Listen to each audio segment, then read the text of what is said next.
নমস্কার বন্ধুরা, আমি গোপা। তোমরা দেখছো happy with Gopa kitchen cooking.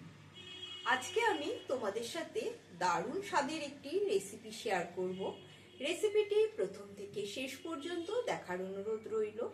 যারা নতুন বন্ধু এখনো চ্যানেলটি সাবস্ক্রাইব করনি, তোমাদের কাছে অনুরোধ রইল চ্যানেলটি সাবস্ক্রাইব করে নেওয়ার, পাশে থাকা বেল আইকনটা প্রেস করে দেবে যাতে আমার রান্না নিত্য নতুন নোটিফিকেশনগুলো সবার আগে তোমাদের মোবাইলে পৌঁছে যায়। চলো দেখে নেওয়া যাক আজকের রেসিপি। আমি গরম গরম ভাতের সাথে সার্ভ করছি। এরকম করে একটু কেটে নিলাম।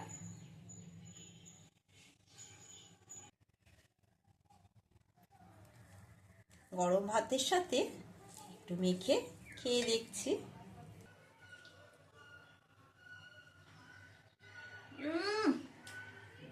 অপূর্ব টেস্ট হয়েছে।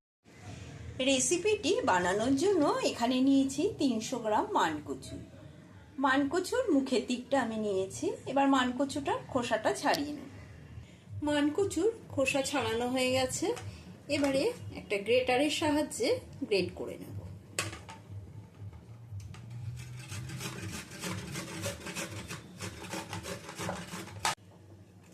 সমস্ত কচু গ্রেট করে নেওয়া হয়ে গেছে।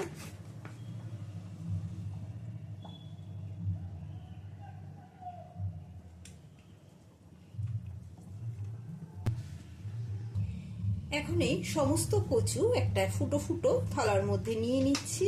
নিয়ে ভালো করে ধুয়ে নিতে হবে, কারণ এই কচুর যে একটা রস থাকে সেই রসটা চিপড়ে ফেলে দিতে হবে ধোয়ার সাথে সাথে। এখানে হাফ কাপ ছোলার ডাল 1 ঘন্টা ধরে ভিজিয়ে রেখেছিলাম। এই ভেজানো ছোলার ডালটা মিক্সার জারে দিয়ে দিচ্ছি। আমি যেহেতু এখানে 300 গ্রাম কচু ব্যবহার করেছি, তার জন্য হাফ কাপ নিয়েছি ছোলার ডাল। তোমরা কচুর পরিমাণটা বুঝে ব্যবহার করবে ছোলার ডালটা। আর নিলাম 6 কোয়া রসুন, দিয়ে দিচ্ছি 2টো কাঁচা লঙ্কা। এবার এটা পেস্ট বানিয়ে নেব। ছোলার ডাল, কাঁচা লঙ্কা, রসুনের পেস্ট হয়ে গেছে। কচুটা গ্রেট করে নেওয়া কচুটা ভালো করে ধুয়ে নিয়েছি। ধুয়ে দেখো জলটা চিপড়ে চিপড়ে বের করে একদম শুকনো করে নিয়েছি। এবারে এই গ্রেট করে নেওয়া কচুর মধ্যে দিয়ে দেব ছোলার ডালের পেস্ট।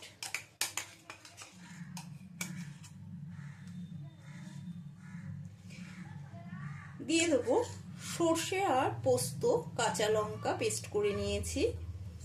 এখানে 1 চামচ পোস্ত দিয়েছি, 5টা কাঁচা লঙ্কা দিয়েছি। আর সর্ষের পরিমাণটা একটু বেশিই দিয়েছি, 2 চামচ সর্ষে দিয়েছি উঁচু উঁচু।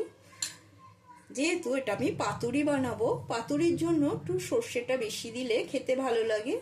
দিয়ে দিচ্ছি হলুদের গুঁড়ো, দিয়ে দেব স্বাদ অনুসারে লবণ,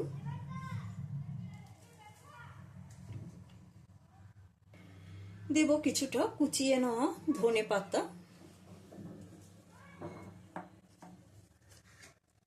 আর দিচ্ছি সর্ষের তেল। সর্ষের তেলটা একটু বেশিই দিয়ে দেবো। সমস্ত উপকরণ দিয়ে ভালো করে মেখে নেব। উপকরণ দিয়ে ভালো করে মেখে নিয়েছি। এবারে 10 মিনিটের জন্য ঢাকা বন্ধ করে রেখে দেব। যেহেতু আমি মানকচুটা কড়াই পাতুরি করব, সেই জন্য কড়াইয়ের মধ্যে দিয়ে দিচ্ছি বেশ খানিকটা সর্ষের তেল। সর্ষের তেলটা ভালো করে গরম করে নেওয়ার পরে দিয়ে দিচ্ছি একটা বড় সাইজের পেঁয়াজ কুচি। পেঁয়াজ কুচিটা নরম হওয়ার জন্য দিয়ে দিলাম এর মধ্যে লবণ। এবারে পেঁয়াজটা ভেজে নিই। 10 মিনিট বাদে ঢাকাটা সরিয়ে নিচ্ছি। পেঁয়াজটা ভালো করে লাল করে ভেজে নিয়েছি। এবারে এই পেঁয়াজ ভাজার ওপরে দিয়ে দেবো ম্যারিনেট করে নেওয়া মানকচুটা।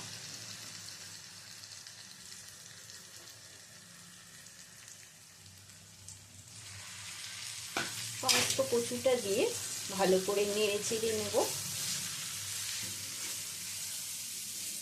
করে নেড়ে চেড়ে নিয়ে একটু একটা খুন্তির সাহায্যে ভালো করে এরকম পেতে দিতে হবে। আর গ্যাসের স্টিমটা লোতে রেখে দিতে হবে। হালকা আছে এই রান্নাটা হবে। এটি গরম ভাতের সাথে অপূর্ব লাগে খেতে। এরকম করে ছড়িয়ে দেব।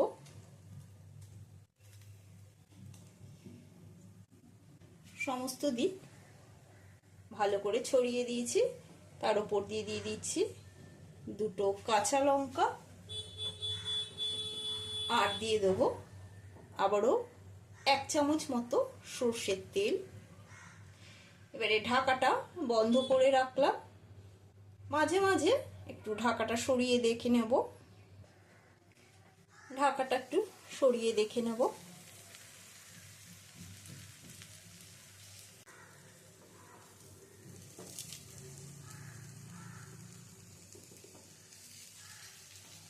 আর একটু হবে। আবারও ঢাকাটা বন্ধ করে দিলাম। আবারও 2 মিনিট 3 মিনিট বাদে ঢাকাটা সরিয়ে নিলাম। আবারও খুন্তি দিয়ে একটু চেপে চেপে দেব। আবারও 5 মিনিটের জন্য ঢাকা বন্ধ করে দিলাম। ঢাকাটা আবারও সরিয়ে নিচ্ছি। উফ, খুব দুর্দান্ত গন্ধ বেরিয়েছে, এত সুন্দর গন্ধ।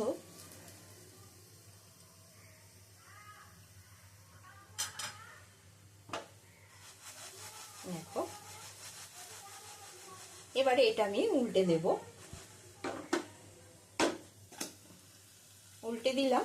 দেখো, এক পিঠ এরকম একটু পোড়া পোড়া হবে। এর উপর দিয়ে দিচ্ছি কিছুটা আবারও ধনেপাতা। এই রান্নাটা একটু সময় নিয়ে করতে হয়, কিন্তু খেতে এত অপূর্ব হয়। পাতুরিটা রেডি। এবারে নামিয়ে নিচ্ছি। যখনই দেখবে দুপাশ লাল লাল হয়ে গেছে, তখনই বুঝবে পাতুরিটা তৈরি হয়ে গেছে। আজকের মতো পাতুরি কমপ্লিট। রেসিপিটা তোমাদের কেমন লাগলো কমেন্ট করে অতি অবশ্যই জানাবে।